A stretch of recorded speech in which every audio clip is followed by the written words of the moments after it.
Even though Ohio State came up on the short end of the stick, they can still take away a lot of positives from this loss at Duke. Great time to subscribe to the channel. Big Ten content every single day. Always crush that like button to spread the word of Big Ten TED to the masses. Ohio State started off this game exactly like they should have. They were pressuring Duke, forcing a lot of turnovers, getting into transition offense. But it only lasted for about the first half, and then those young Duke freshmen really settled in. Kyle Filipowski, you look at Lively, you look at Tyrese Proctor, this is a really good freshman class, and a lot of times when you put a lot of freshmen together, we've seen it at Duke, we've seen it at Kentucky. Sometimes, in some of these games, it kind of takes them a little bit to kind of get their feet under them. I think this was one of those games.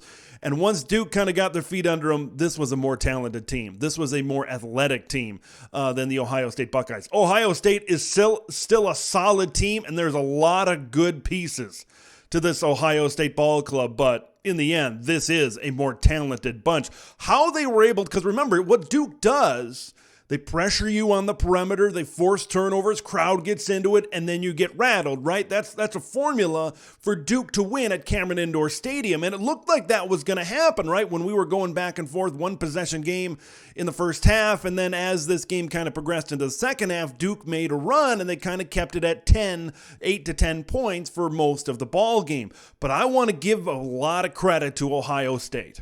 Okay, this was a team that dug their heels in and didn't let this one get to 15, didn't let this one get to 18, didn't let this one get to a 20-point deficit. They really kept it within 10 to 12 points, kept on chopping, chopped that one down. Now, here's kind of some players, and here's what I really like out of Ohio State. Look, Justice Sueing, he put up 33 points against Texas Tech, and I think a big reason why maybe this game didn't turn out the way it was he was in foul trouble early, didn't get a lot of scoring involved early, but man, the more this game went on, you could see this Ohio State offense wanted to get the ball to Justice Sueing.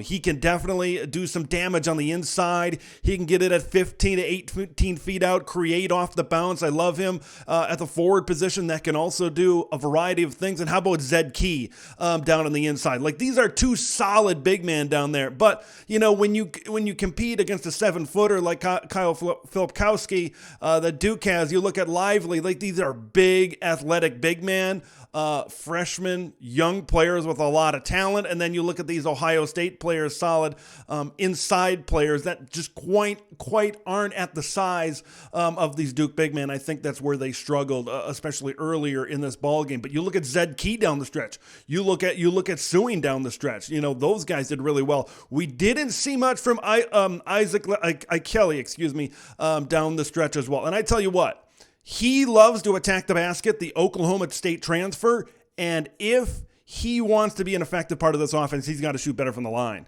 60% from the free throw line coming into this ball game. He missed a couple in a row, so I'm sure he's right around or maybe just below 60% right now, but he's got to do better. Look, I think this is an Ohio State team that's solid. I think this is a Ohio State team that's going to be hanging around the ladder, the lower part of the top 25 all season. I think they can take that, say, hey, we went toe-to-toe with what's probably going to end up being a top 10 team for most of the season. It's just, when I look at this team, I don't see a team that can shoot the ball that well from outside. I see a team that's going to drive to the basket. Bruce Thornton and Isaac Kelly are going to try to get to the rack. They're going to try to get the ball inside to Sueing and Zed Key. I just don't see a really dynamic player on this Ohio State team. I want to hear what you guys think of this matchup. Buckeyes came close, couldn't quite get it done against Duke. Want to hear what you guys think? Where does Ohio State stack up in the Big Ten? Leave your thoughts in the comments below. Subscribe to Big Ten TED if you haven't already. I'm Big Ten TED, and we'll see you in the next one.